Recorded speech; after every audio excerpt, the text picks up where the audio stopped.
할렐루야.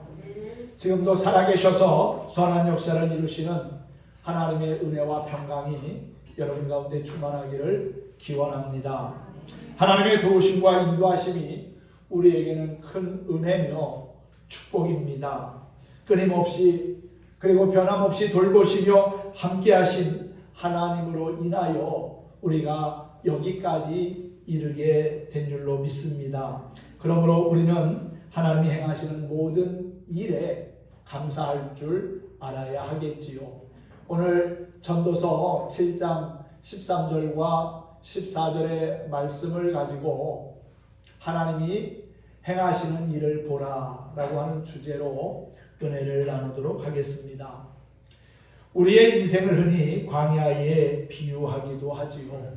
거칠고 험한 광야와 같은 인생에는 사실 예측하기 어려운 문제들이 끊임없이 발생합니다. 물질적인 문제, 또 질병의 문제, 또 자녀의 문제, 여러 가지 관계의 문제 뿐만 아니라 공동체 그리고 국가적인 차원의 문제에 이르기까지 다양한 사건과 사고, 문제들을 만나게 됩니다. 위기 앞에서도 우리가 할 수 있는 일이 있다면 그것은 겸손하게 하나님의 도우심을 구하는 겁니다. 엎드려 기도하는 겁니다. 성경에 나오는 하나님의 사람들, 믿음의 거장들에게는 공통점이 있습니다. 여러 가지 공통점이 있지만 그 중에 하나가 기도하는 사람들이었다는 겁니다. 크고 작은 삶의 위기와 문제 앞에서 낙심하고 절망하고 포기한 것이 아니라 하나님을 의지하며 엎드려 기도하면서 위기가 기회가 되게 하고 또한 눈물과 한숨이 변하여 기쁨의 찬송이 되게 했다는 사실이지요. 창세기에 나오는 아브라함, 이삭, 야곱, 요셉 기도하는 사람들이었습니다.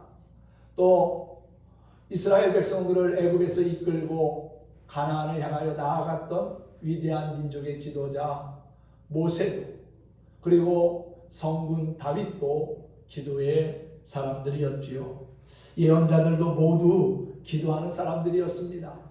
예수님도 공생애를 보내면서 항상 기도하는 모습을 보여주셨습니다.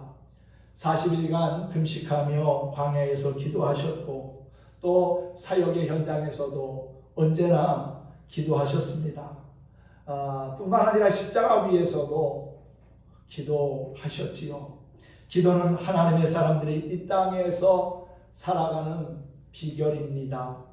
위기를 극복하는 하나의 또 비결이 있다면 그것은 하나님께서 나와 함께 하신다고 하는 그 사실을 기억하며 의지하는 것이지요. 하나님이 우리 눈에 보이지 않고 그분의 음성이 내 귀에 들리지 않나도 하나님은 지금도 살아계셔서 우리의 삶의 선한 역사를 이루시는 참 좋으신 분임을 믿으시기 바랍니다. 언제나 변함없이 나와 함께 하시는 임마누엘의 그 하나님을 의지할 때 우리는 화가 변하여 복이 되고 또한 눈물과 한숨이 변하여 찬송과 기쁨이 됨을 볼 것입니다. 우리 인생을 창조하신 하나님은 그 인생 길을 끝까지 인도해 주십니다. 우리를 절망에 빠뜨리기 위해 인생을 계획하시지 않았습니다. 하나님은 위기를 통해서 우리의 믿음의 성장과 또한 발전을 이루게 하시지요. 그래서 위기는 또 하나의 기회가 되는 겁니다. 캄캄한 어둠 속에 있을지라도 기도하며 하나님을 온전히 의지하면 낮과 같이 환한 세상을 경험하게 될 것입니다. 그런 은혜가 오늘 예배 드리는 여러분 모두에게 있기를 간절히 소망합니다. 전도서 기자는 하나님께서 행하시는 일을 보라고 외칩니다. 그리고 하나님께서 굳게 하신 것을 누가 곧게 할 수 있느냐라고 반문하고 있지요.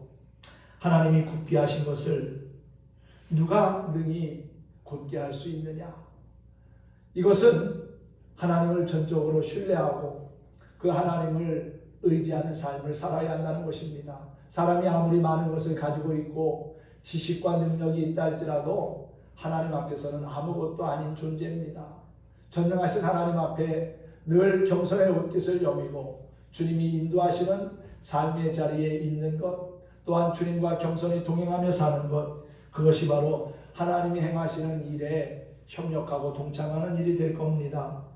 하나님께서 행하시는 일을 보라 하는 이 말씀은 출애굽기 14장에도 비슷한 말씀으로 소개가 됩니다. 출애굽한 이스라엘 백성들이 홍해 앞에 이르러 심히 두려워서 낙심하며 절망할 때 하나님은 모세를 통해서 이렇게 말씀하셨습니다. 출애굽기 14장 13절 말씀이지요. 모세가 백성에게 이르되 너희는 두려워하지 말고 가만히 서서 여호와께서 오늘 너희를 위하여 행하시는 구원을 보라. 너희가 오늘 본 애굽 사람을 영원히 다시 보지 아니하리라 그랬어요. 하나님이 행하시는 일을 볼 수 있는 저와 여러분이 되길 바랍니다. 하나님이 행하시는 구원을 볼 수 있는 영안이 우리 안에도 열려지기를 소망합니다. 하나님이 행하시면 더 이상 문제는 어렵지 않습니다. 하나님이 행하시면 악한 원수가 한 길로 왔다가도 7길로 물러갈 줄로 믿습니다. 하나님은 지금도 우리 인생 가운데 선한 역사를 이루시는 정말 참 좋으신 분입니다. 그러므로 인생의 반전 드라마를 기획하시고 연출하시는 하나님을 신뢰하는 우리 모두가 되기를 바랍니다. 금과 은은 힘든 연단을 통해서 더 강해지고 보석으로서의 가치를 갖게 됩니다. 과정은 힘들고 어렵고 아프지만 그 과정을 이겨나가는 자에게 하나님은 보석과 같은 존귀한 자로 세워주시고 밝은 새 아침을 만나게 하실 겁니다. 여러분 한번 따라합시다. 형통한 날에는 기뻐하고 곤고한 날에는 되돌아보아라. 아멘. 아주 귀한 말씀입니다. 우리가 귀담아 들어야 할 지혜입니다. 솔로몬의 인생 경험을 통해서 주신 하나님의 말씀이지요. 세상에서 온갖 부귀영화를 누리며 살았던 그가 인생 황혼의 시간에 들려주는 지혜의 말씀에 우리가 함께 귀를 기울였으면 합니다. 하나님께서 두 가지의 일을 병행하게 하셨다고 그랬지요. 형통한 날에는 기뻐하게 하셨고 또한 곤고한 날에는 되돌아보게 하셨다는 것입니다. 이 두 가지를 하나님이 병행하게 하사 사람으로 그의 장래일을 능히 헤아려 알지 못하게 하셨느니라 그랬어요. 하루에 낮과 밤이 있고 1년에 4계절 추나 추동이 있듯이 인생 여정에는 형통한 날이 있는가 하면 곤고한 날도 있습니다. 이 두 가지를 하나님이 우리의 삶 가운데 계속해서 병행하여 나타나게 하셨다는 사실입니다. 전도서 3장에도 보면은 울 때가 있고 웃을 때가 있고 또 태어날 때가 있고 죽을 때가 있고 그리고 슬퍼할 때가 있고 춤출 때가 있다는 말씀이 나옵니다. 이와 같은 변화는 우연히 생기는 것이 아니고 하나님의 섭리로 이루어지는 조화라고 볼 수 있습니다. 전도서 3장 11절 말씀을 보면은 하나님이 모든 것을 지으시되 때를 따라 아름답게 하셨다, 조화롭게 하셨다라고 말씀합니다. 그리고 사람에게 영원을 사모하는 마음을 주셨다고 소개하고 있지요. 이것이 바로 하나님의 지혜입니다. 또 우리 인생을 사랑하시는 하나님의 모습이기도 하지요. 만약 세상에 난만 있다면 사람이 살기가 힘들 것이고 또 여름만 계속 된다면 답답하고 지겨울 겁니다. 만일 세상에 형통한 일만 있다면 사람들은 모두 게을러지고 믿음도 저버리고 안일해지고 타락하고 말 겁니다. 또 만일 세상에 곤고한 날만 있다면 사람들은 슬퍼하고 우울해하고 또한 약해지고 낙심하게 될 겁니다. 그래서 하나님께서 모세에게도 다윗에게도 그리고 사도 바울에게도 형통한 날과 함께 곤고한 날을 주셨습니다. 세상을 살아가는 우리 모든 하나님의 백성들에게도 형통한 날과 그리고 곤고한 날을 주셨다고 하는 사실을 잊지 말고 기억해야 합니다. 이것은 우연도 아니고 불행도 아닙니다. 이것은 하나님의 섭리의 조화이며 또한 우리에게 유익과 복이 된다는 것이지요. 먼저 형통한 날에는 기뻐하라고 말씀합니다. 기뻐하라고 하는 말은 사도 바울에게뿐만 아니라 솔로몬에게도 중요한 말입니다. 솔로몬은 기쁨을 누리며 사는 것이 우리 인생의 목적이라고까지 말했습니다. 전도서 3장 12절 말씀입니다. 사람이 사는 동안에 기뻐하며 선을 행하는 것보다 더 나은 것이 없는 줄을 내가 알았고 그랬어요. 또 22절에서는 그러므로 나는 사람이 자기 일에 즐거워하는 것보다 더 나은 것이 없음을 보았나니 이는 그것이 그의 몫이기 때문이라 그랬습니다. 기뻐할 줄 아는 것이 행복입니다. 기뻐할 줄 모르는 사람은 불행한 사람이에요.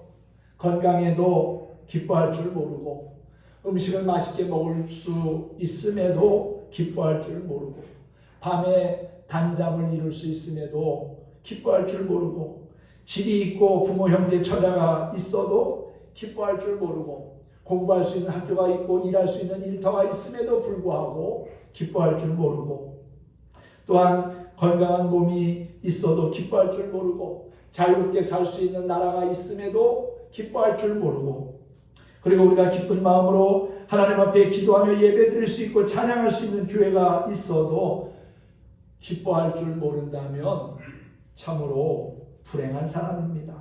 오늘 솔로몬을 통해서 주신 하나님의 말씀은 기뻐하라는 겁니다. 우리의 삶에 좋은 일이 있을 때, 형통한 일이 있을 때 기뻐하라는 것이지요. 기쁨을 누릴 줄 아는 사람이 행복한 사람이고 지혜로운 사람입니다. 건강하기 때문에 기뻐하고요. 음식을 맛있게 먹을 수 있기 때문에 기뻐하고 밤에 단잠을 잘 수 있기 때문에 기뻐하고 집이 있고 부모 형제가 있고 처자식이 있음에 기뻐할 수 있고 공부할 수 있는 학교가 있고 일할 수 있는 삶의 현장과 터전이 있음에 기뻐할 수 있고 운동할 수 있는 그러한 건강이 있음에도 감사할 줄 알아야 되고요. 자유롭게 살 수 있는 나라가 있기에 기뻐하고 마음껏 찬양하고 기도하고 예배 드릴 수 있는 교회가 있기 때문에 기뻐하라는 것입니다. 기뻐할 줄 아는 사람은 행복한 사람이라고 그랬지요. 기뻐하는 것은 하나님의 뜻이고요. 기뻐하는 것은 하나님의 명령입니다. 하나님은 우리에게 기뻐하려면 기뻐하고 기뻐하지 않으려면 기뻐하지 않아도 된다고 그렇게 말씀하지 않았습니다. 기뻐하라 명령하신 겁니다. 그런데 여러분 어떤 사람이 기뻐할 수 있을까요? 모든 것이 하나님의 은혜라고 믿고 생각하는 은혜의 사람이 기뻐할 수 있습니다. 자기가 처한 처지에 자족할 줄 아는 겸손한 사람이 기뻐할 수 있고요. 생각과 성품이 단순한 사람이 기뻐할 수 있습니다. 또 오늘 말씀의 제목처럼 하나님이 행하시는 일을 믿음의 눈으로 보는 사람이 기뻐할 수 있는 것입니다. 사랑하는 성도 여러분, 형통할 때 모두 기뻐할 수 있기를 바랍니다. 곤고한 날에는 되돌아보라고 했습니다. 예전에 가지고 있었던 성경에는 곤고한 날에는 생각하라 라고 그렇게 기록되어져 있기도 하지요. 곤고한 날은 모든 일이 제대로 되지 않는 역경과 고난과 그리고 환난의 날을 말합니다. 불치의 병에 걸리는 일이 있습니다. 전쟁에 재난에 휩싸일 때도 있고요.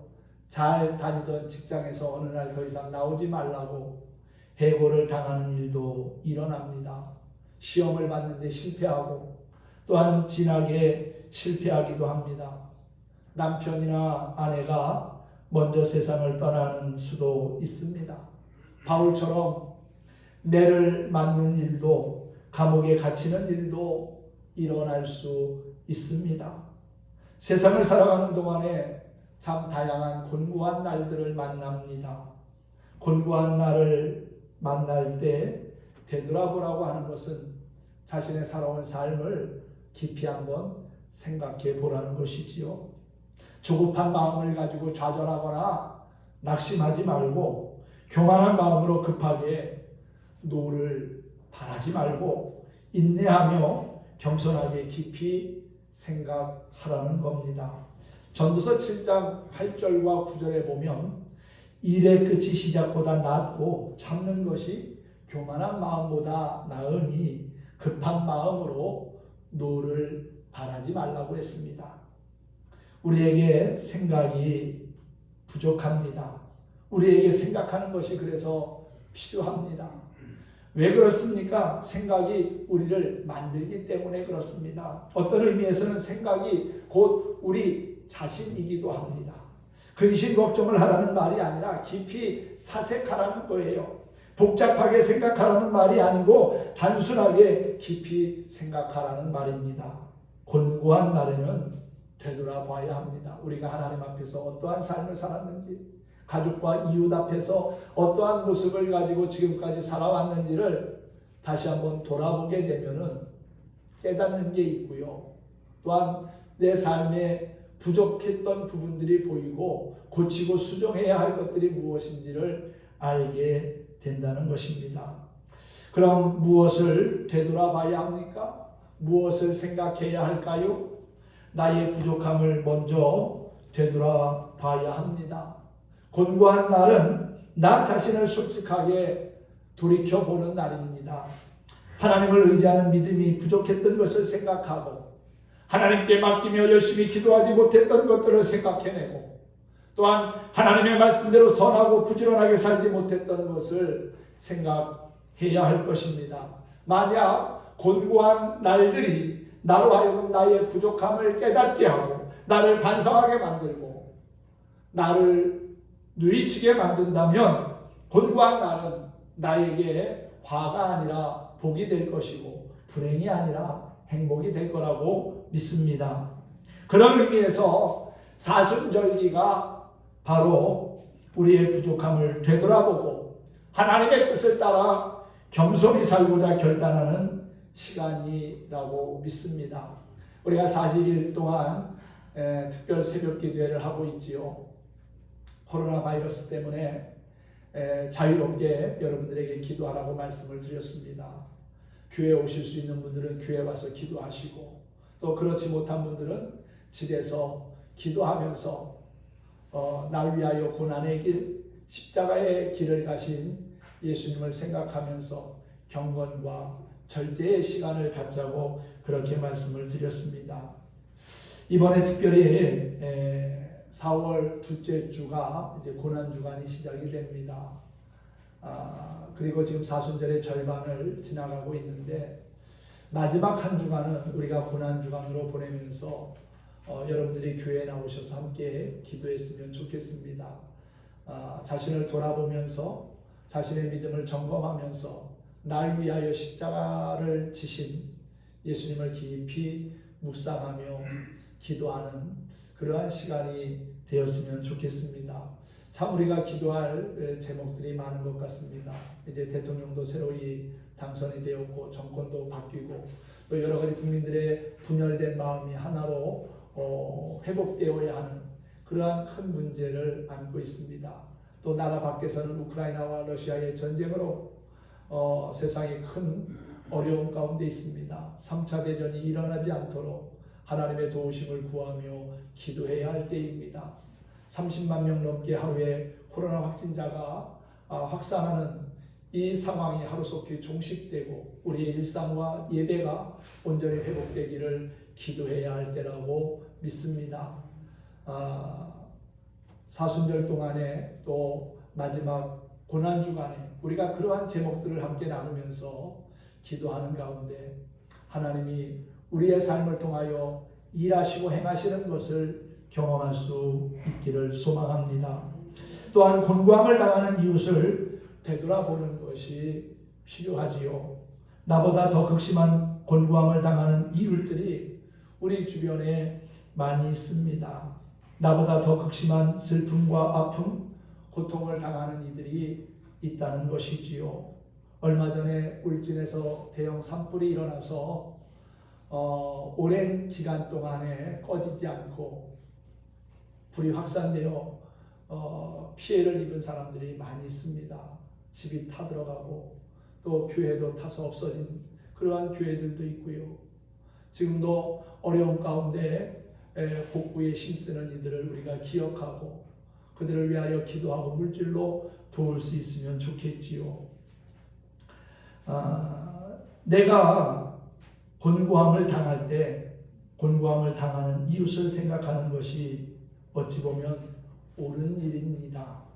사도 바울은 하나님은 모든 환난 중에 있는 자들을 능히 위로하시는 분임을 고백하기도 했습니다. 사실 우리가 곤고함을 당해봐야 곤고함을 당하는 이웃의 심정을, 마음을 이해할 수 있고 헤아릴 수 있고 동정하며 사랑을 베풀 수도 있는 것입니다. 한 달 전에 코로나에 확진되고 나니까 슈퍼항체가 생겨서 당분간은 불편함이 없이 확진 중에 있는 분들을 만나고 도울 수 있어서 오히려 감사했습니다. 그렇다고 여러분들에게 확진되라고 말씀드리는 것은 결코 아닙니다. 지금까지도 계속 우리 교인들 가운데서도 확진돼서 교회 오지 못하는 분들이 있습니다. 어린아이들 가운데서도 교회학교 어린이들 가운데서도 있고요. 또 연세가 많으신 우리 노모님들 가운데서도 확진돼서 오지 못하는 분들이 있습니다. 얼마 전에도 혼자 사시는 우리 권사님 한 분이 몸이 좀 이상이 있어가지고 제가 병원에 모시고 가가지고 PCR 검사를 했는데 그 다음날 확진 판정을 받았어요. 그래서 약을 타다가 드리고 또 반찬을 만들어서 갖다 드리는데 하나도 어렵지 않았습니다. 만약에 제가 확진되지 않았다면 아마 조금 망설였을지 모르겠어요. 그런데 일단 확진되고 지나가고 나니까 이제 당분간 확진될 일이 없으니까 걱정 없이 두려움이 없이 그렇게 또 확진된 분을 도울 수 있어서 한편으로는 감사하다는 그런 생각이 들더라고요. 먼저 확진된 게 감사하다는 생각을 했어요.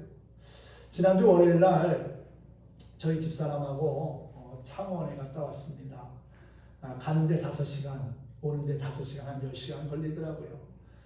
우리와 함께 신앙생활하던 최단선 권사님이 몸이 많이 불편하셔가지고 여기서 자녀분이 있는 창원으로 가셨어요. 제가 일주일에 한두 번씩 전화로 이렇게 같이 이야기하고 기도해드리고 하는데 어느 날부터 새벽에 기도하는데 그 권사님에 대한 긍휼한 마음이 자꾸만 생기는 겁니다. 그리고 또 권사님도 그래요. 목사님, 나 이제 앞으로 선제는 못 갈 것 같습니다. 여기서 이렇게 살다가 가야 될 것 같습니다.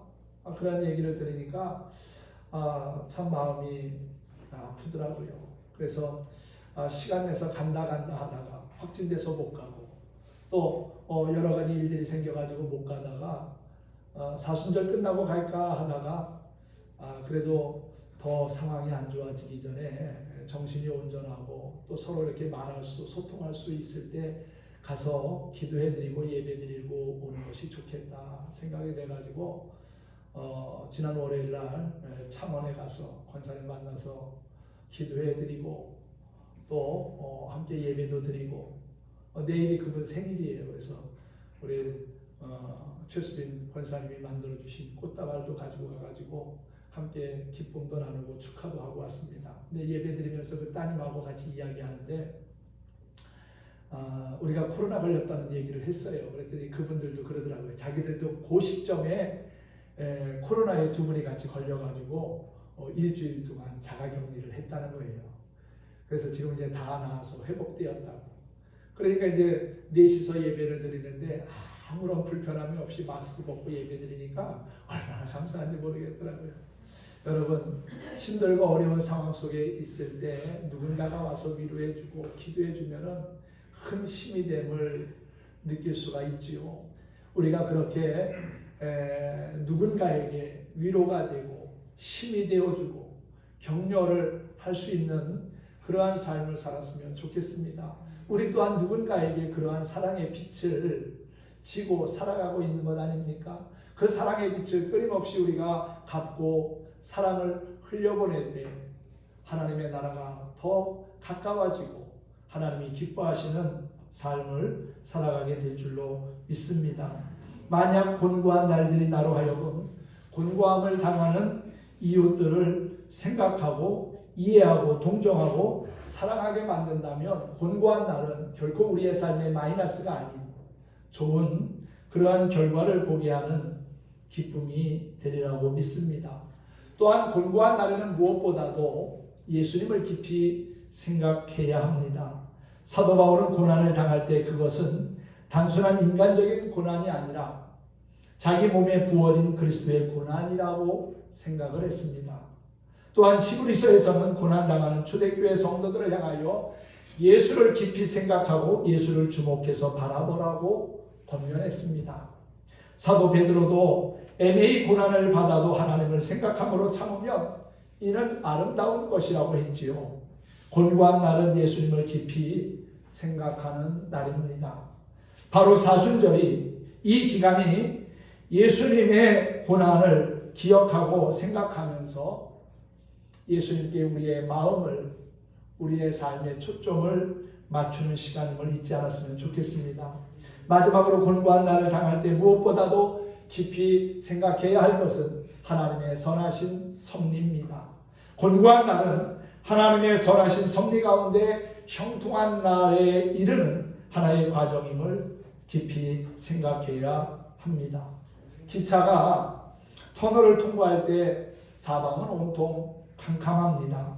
터널은 종착점에 이르는 하나의 과정이지요. 한 번, 두 번 또는 몇 번씩 당하는 곤고한 날들은 우리의 인생 강건하면 70이요 80인 인생을 산다고 했는데 지금은 이제 100세 시대를 살고 있지 않습니까?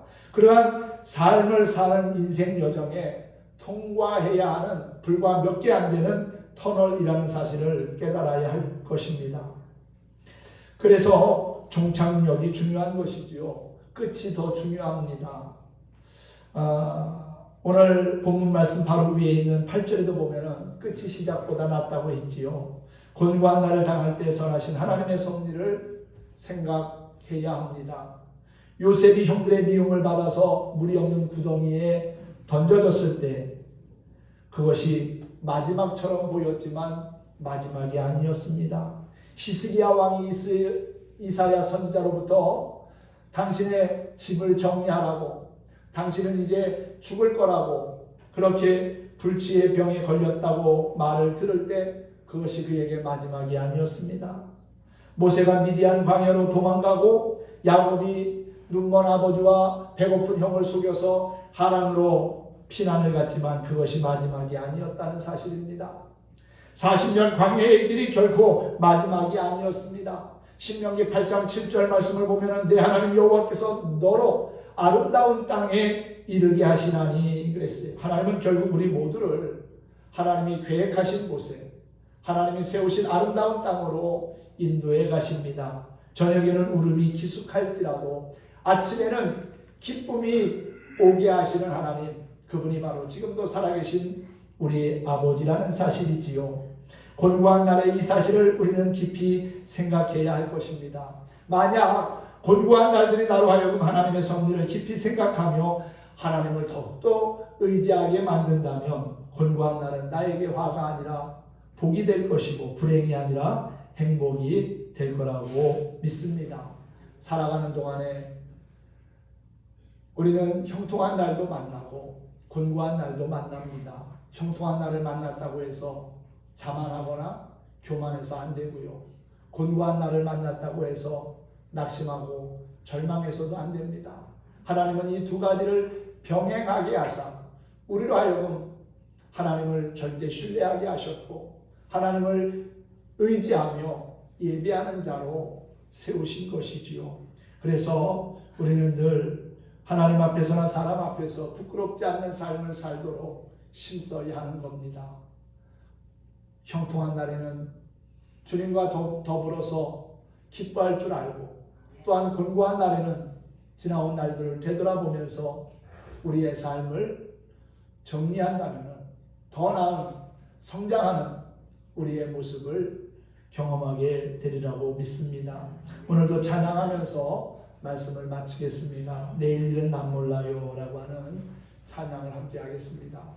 우리는 내일 일을 알 수 없기 때문에 때로는 불안하고 걱정하고 염려하며 삽니다. 그런데 우리가 하나님을 믿고 의지하면 걱정할 것도 염려할 것도 없습니다. 하나님은 우리를 선한 길로 또한 구원의 길로 바른 길로 인도하실 것이기 때문이지요. 좁은 길, 주님이 가신 그 고난의 길, 힘이 들고 어려워도 찬송하며 나아가다 보면은 위로하시고 도우시는 주님을 만나게 될 것입니다. 내일 일은 난 몰라요. 함께 찬양하겠습니다.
네, 그렇습니다.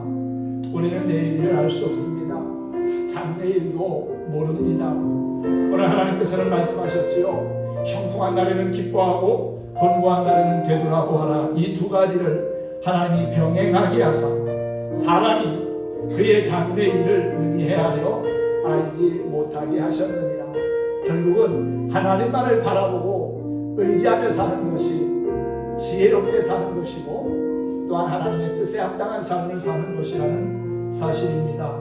우리 주님이 이 땅에 다시 오시는 그날을 소망하며 순교자의 본을 받아 나의 믿음을 끝까지 지키려고 힘쓸 때 하나님께서 우리를 통하여 행하시는 구원의 날들을, 구원의 역사를 보게 될 것입니다.